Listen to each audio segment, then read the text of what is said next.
Ya, assalamualaikum warahmatullahi wabarakatuh. Selamat siang, ketemu lagi dengan channel kita, Jalan Kopi Kita. Jalani hidup dengan komunikasi yang baik, objektif dalam pemikiran, penuh manfaat kebaikan dan inspiratif tentunya. Pada siang hari ini, saya akan mencoba mengulas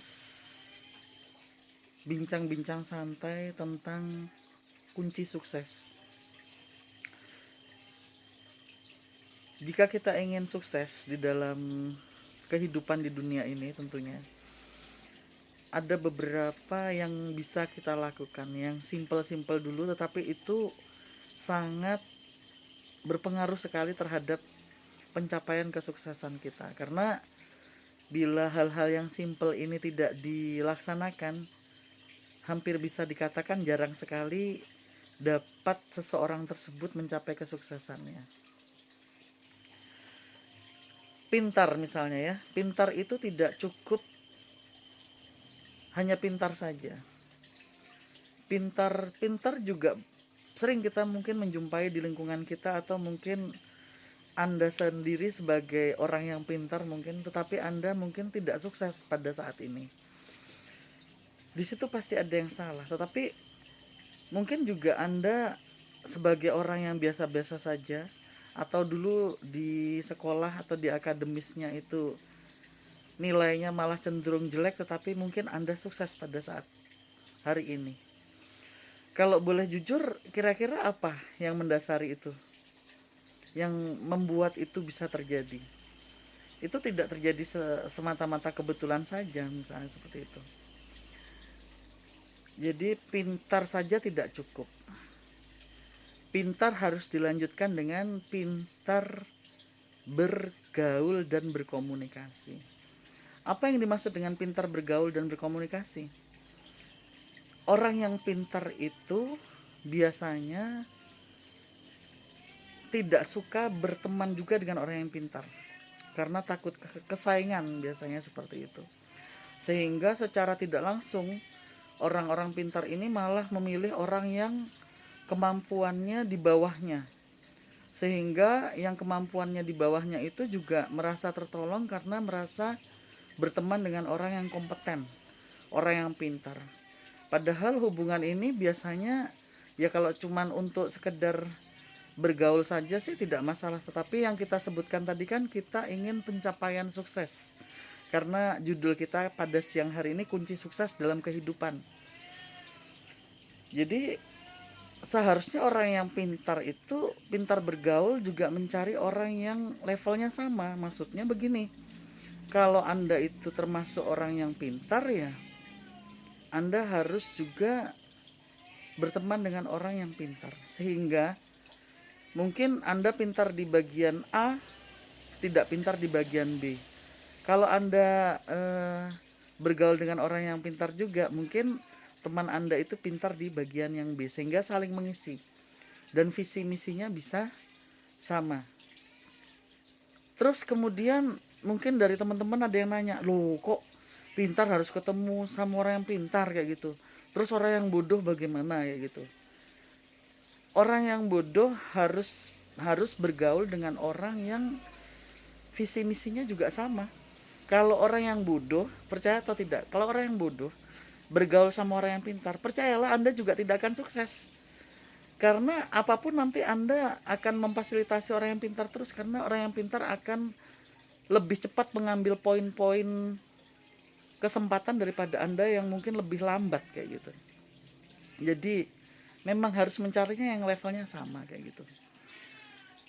Pintar dalam bergaul itu tadi, setelah Anda menemukan yang pas selevel dengan Anda ya, sehingga bisa menyamakan visi misi kayak gitu ya.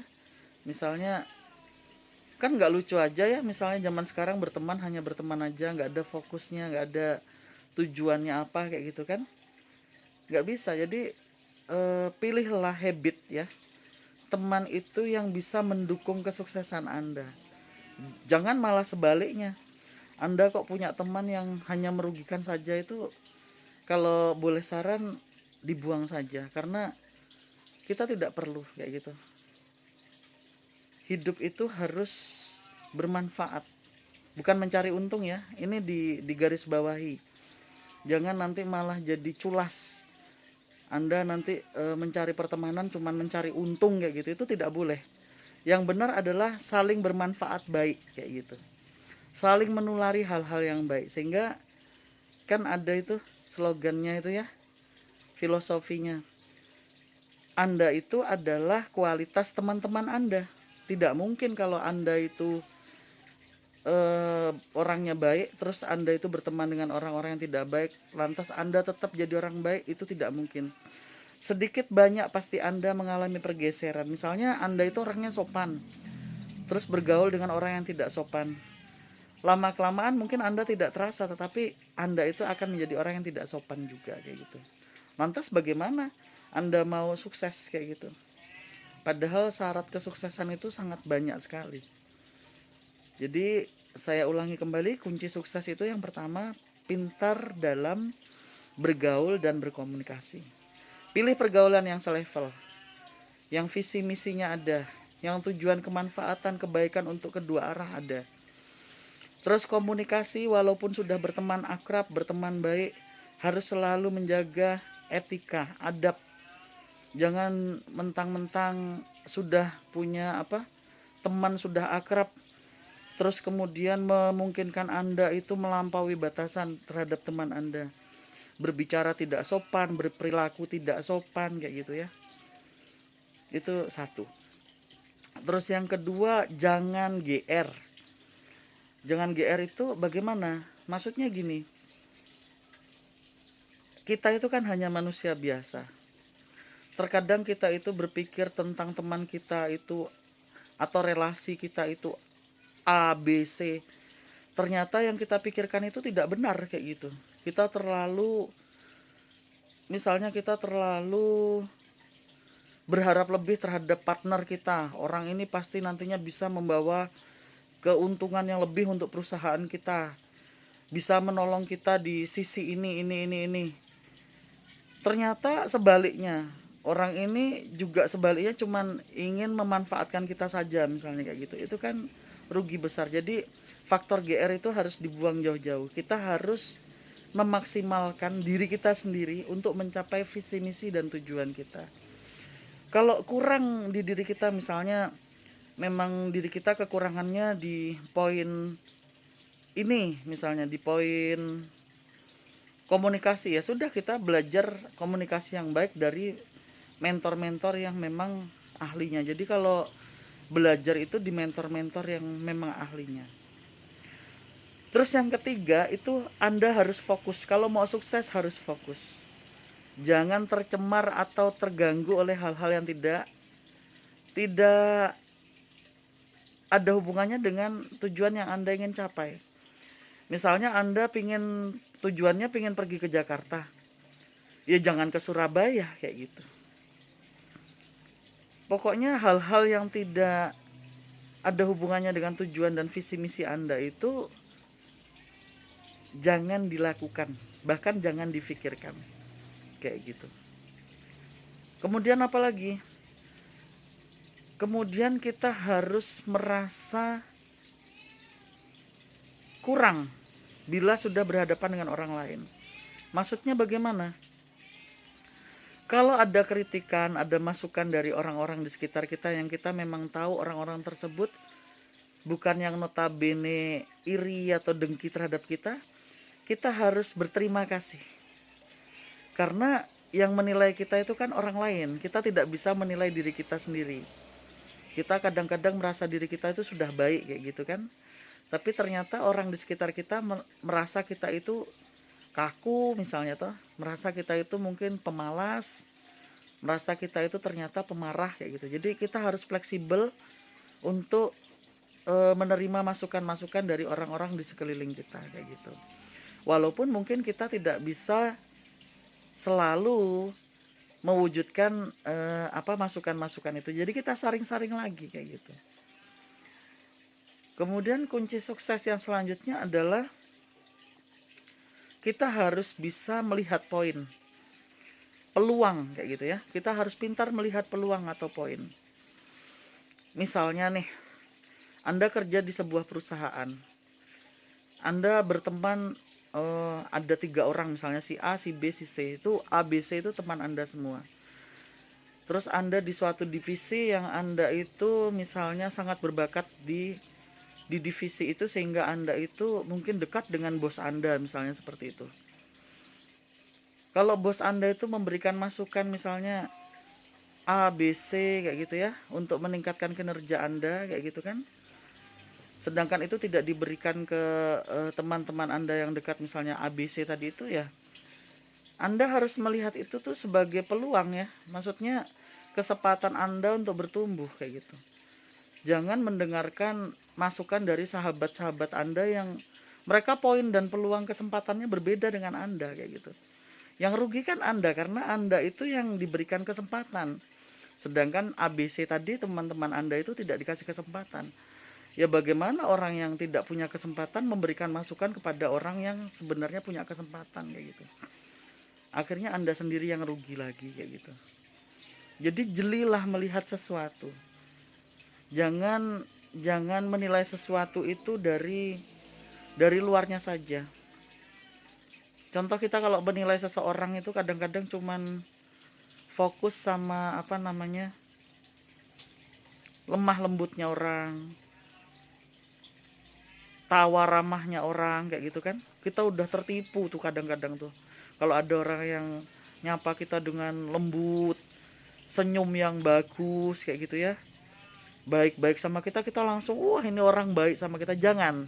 Sekali-sekali saya sampaikan ke Anda semua, warning mulai sekarang sama orang itu.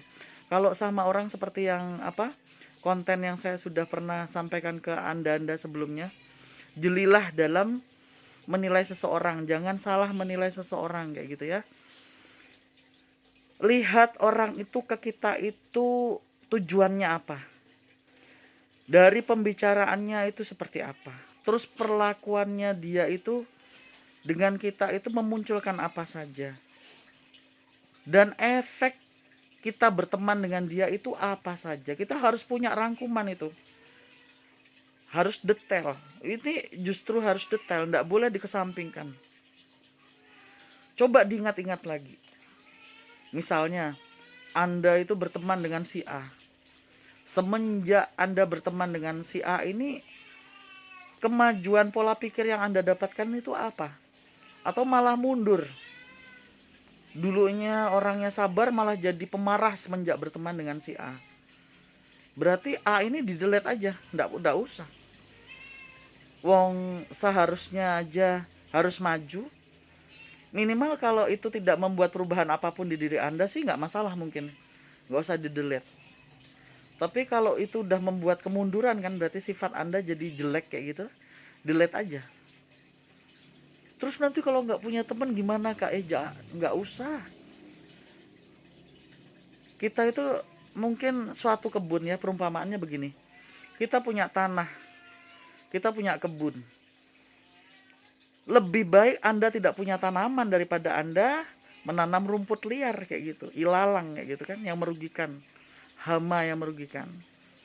Jadi kalau Anda itu masih menginventarisasi orang-orang di sekitar Anda itu yang merugikan kayak gitu ya, ya udah jelas-jelas buat dampak tidak baik itu, aduh, Anda harus insaf lah, karena itu nanti pasti akan berdampak di kehidupan Anda. Karena kita itu sebagai manusia itu hidupnya itu, keadaan yang kita dapatkan itu terjadi dari pola pikir kayak gitu. Terus kemudian apa lagi kalau mau jadi sukses? Biarkan orang itu bercerita apapun tentang diri mereka terhadap Anda. Biarkan sifat mereka apapun tentang mereka Anda ketahui, tetapi jangan pernah menunjukkan pemikiran dan sifat Anda terhadap mereka, itu tidak usah. Kecuali betul-betul sama orang-orang yang Anda itu sudah percaya karena sudah teruji dapat Anda percaya kayak gitu.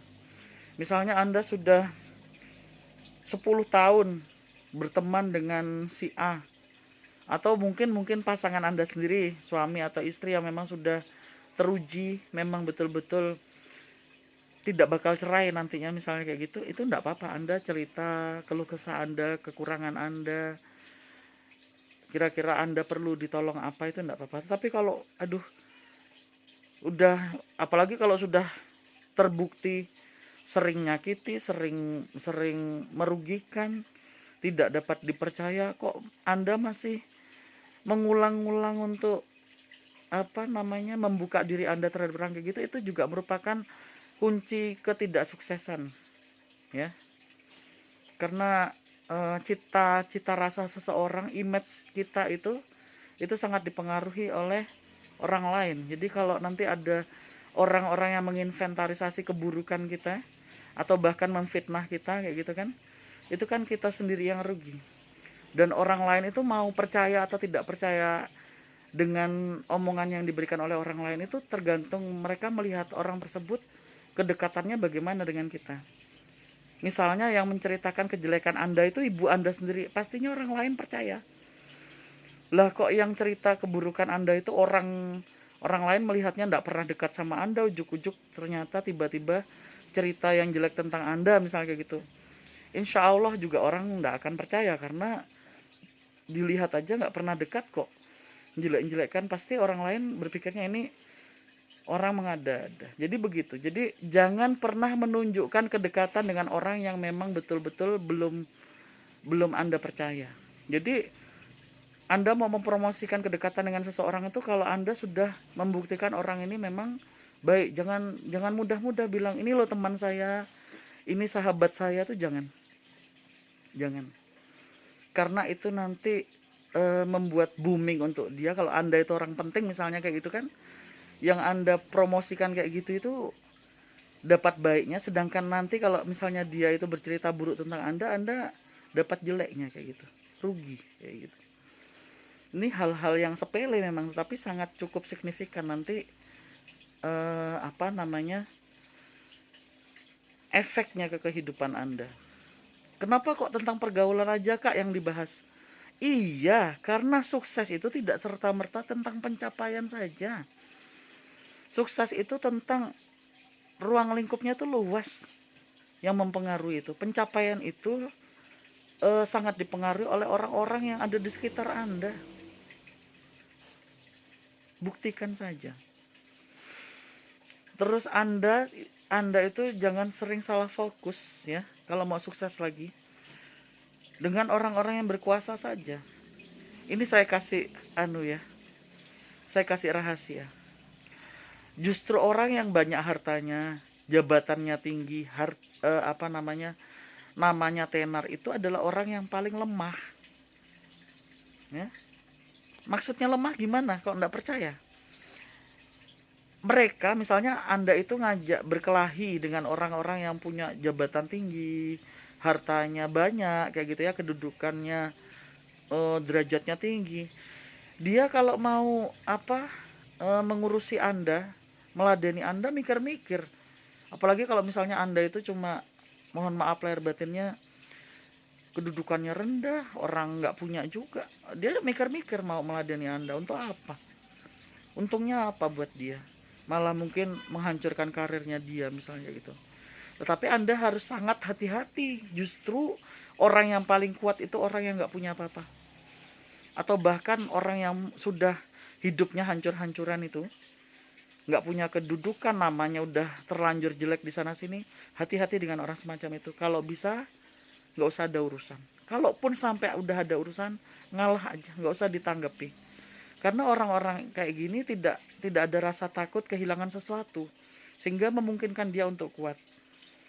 Dan biasa orang-orang kayak gini memanfaatkan orang di sekitarnya untuk mencapai tujuan-tujuannya. Jadi Anda harus jeli dalam melihat semuanya. Mungkin sekian vlog bincang-bincang santai saya pada siang hari ini. Mudah-mudahan ada manfaat, kebaikan yang bisa diambil. Bila ada kata-kata yang kurang berkenan, saya mohon maaf lahir batin. Yang berbicara tidak lebih pintar daripada yang mendengar. Assalamualaikum warahmatullahi wabarakatuh.